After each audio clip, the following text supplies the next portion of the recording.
Welcome again to another episode of the Washington SXM podcast. Tell a friend to tell a friend to tell a friend to like, share, and subscribe. Click that bell to get notified whenever I drop a video. So let's get into it. This video I'm about to premiere. It's about the Sharpeville massacre in 1960, when they had the peaceful demonstration when the apartheid government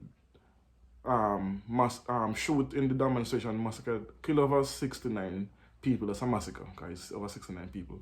And it was a peaceful demonstration. And the government at that time praised the police for that.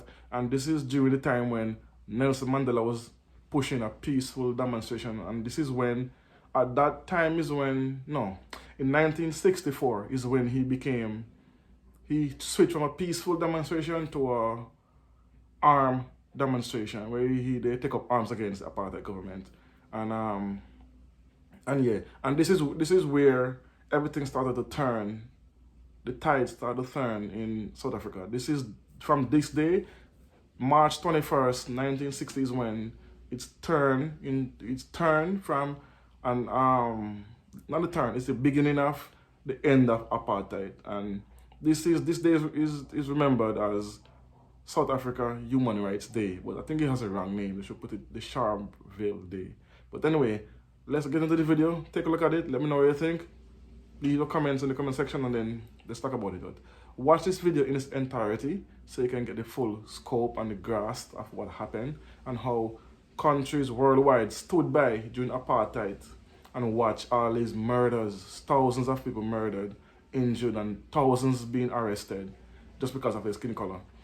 So I want you to watch this because then you can see where I'm coming from when I'm talking about I don't trust the Westerners and the EU, because they watch while South Africans was being massacred, and they didn't do nothing till years after, like in the 1974 or somewhere there is when they actually started to do something, and then not until 1994 is when they actually succeeded when Mandela took power. So let's get into the hit. Let me know what you think. Boom. The late PAC leader Robert Mangaliso Sobukwe announced that the anti-pass campaign would start on Monday, 21st March 1960, and it would be peaceful. The PAC's aim was to ensure that this was going to be the first step in black people's bid for total independence and freedom. On the 21st of March, residents of Sharpeville marched to the police station. There was no transport, as bus drivers did not report for work on that day. PAC leaders first gathered on a field not far from Sharpeville police station. They then proceeded to the police station, chanting freedom songs. When they arrived at the Sharpeville police station, a strong contingent of policemen were lined up outside, many on top of armored vehicles. Later, a small scuffle started near the entrance of the police station, and the crowd moved forward to see what was happening. The police opened fire on the protesters. The firing lasted for approximately 2 minutes, leaving 69 people dead, and according to the official inquest, 180 were seriously wounded. The one who had get injured is my husband. I was in my father's shop in Marine Cafe. So when they shot, even I told him, I say, no, don't go. Let's go home and sit in the dining room. I said, no.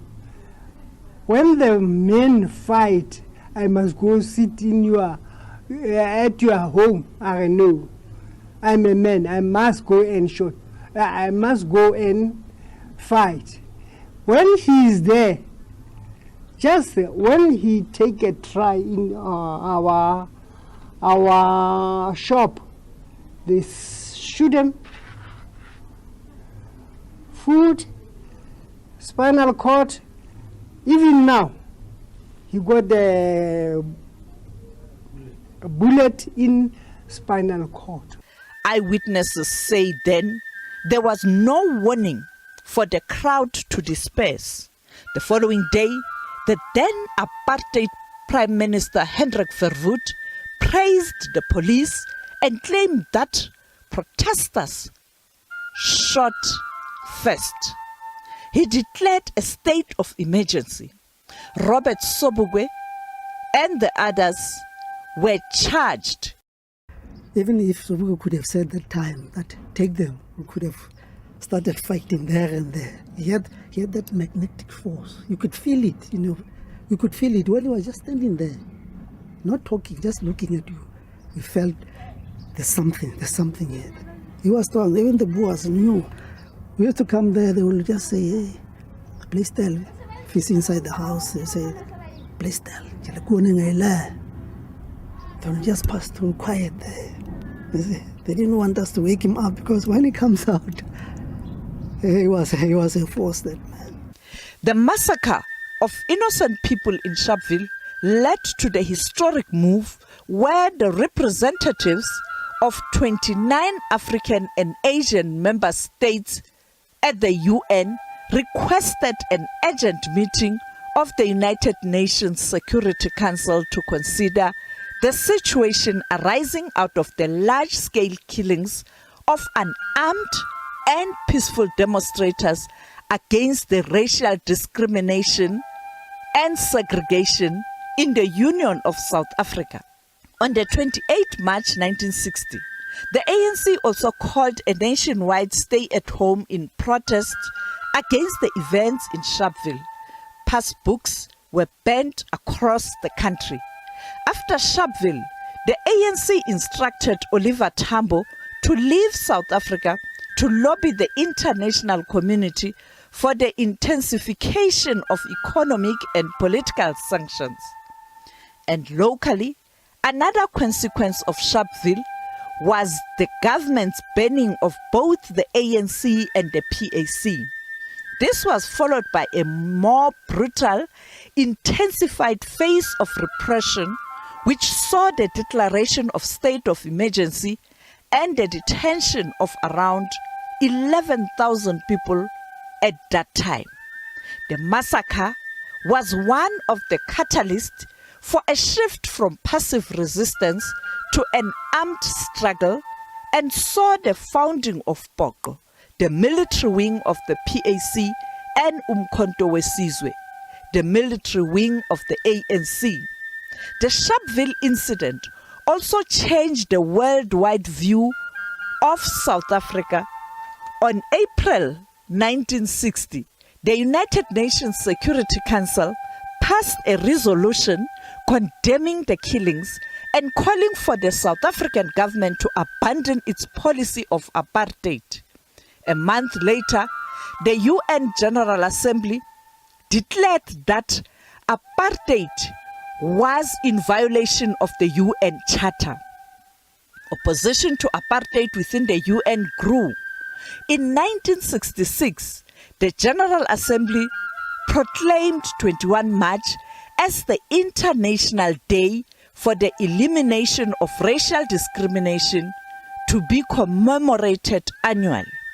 And in 1973, a UN resolution labeled apartheid as a crime against humanity. In 1974, South Africa was suspended from the General Assembly.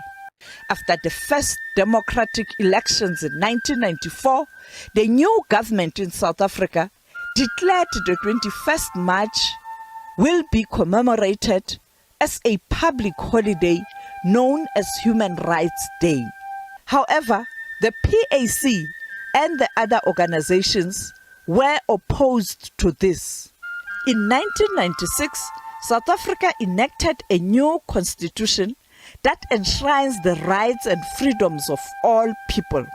It was signed by President Nelson Mandela in Sharpeville on the 10th December 1996. 63 years since the Sharpeville massacre, how much has changed? South Africa is still besieged with many challenges. In 2008, the then minister, Professor Kada Asmal, had this to say. You must never give any government, any institution, unlimited powers. That's very different. And that's why unlimited powers are dangerous as such, not because people are bad, not because evil. Power without limit is giving power to human beings, which they can exercise in their own discretion. And that is why you must have rules that bind those people with powers, isn't that so? And one of the important rules is corruption. In a democracy, corruption destroys the democratic order. Right? So if you had institutions without restriction of power, then they can use that power for their own pockets, for their own selves.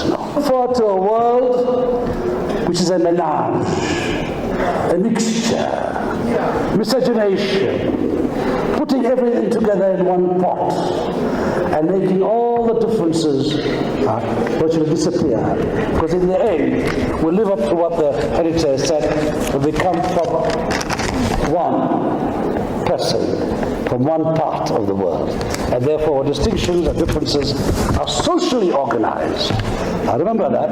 Racism is socially organized, primitive form of social organization. And we must fight it all the time in different ways. Service delivery is still a huge challenge in rural areas. She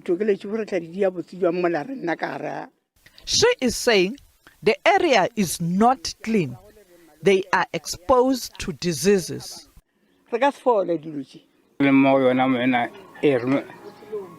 He is saying that they are struggling with water supply. Government is not doing anything to fulfill the rights that we promised, because, for example, we're university students, we're not registered, we're still not cleared, but we were funded by NSFAS on the previous years.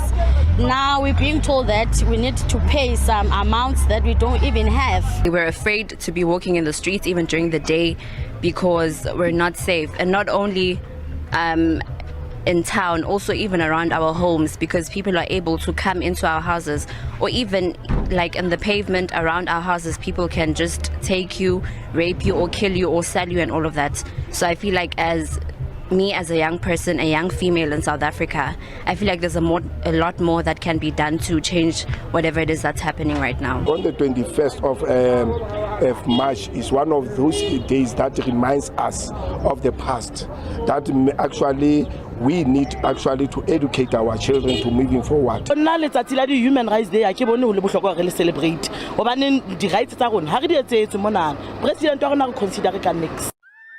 Some political parties want the day to be called Sharpeville Day.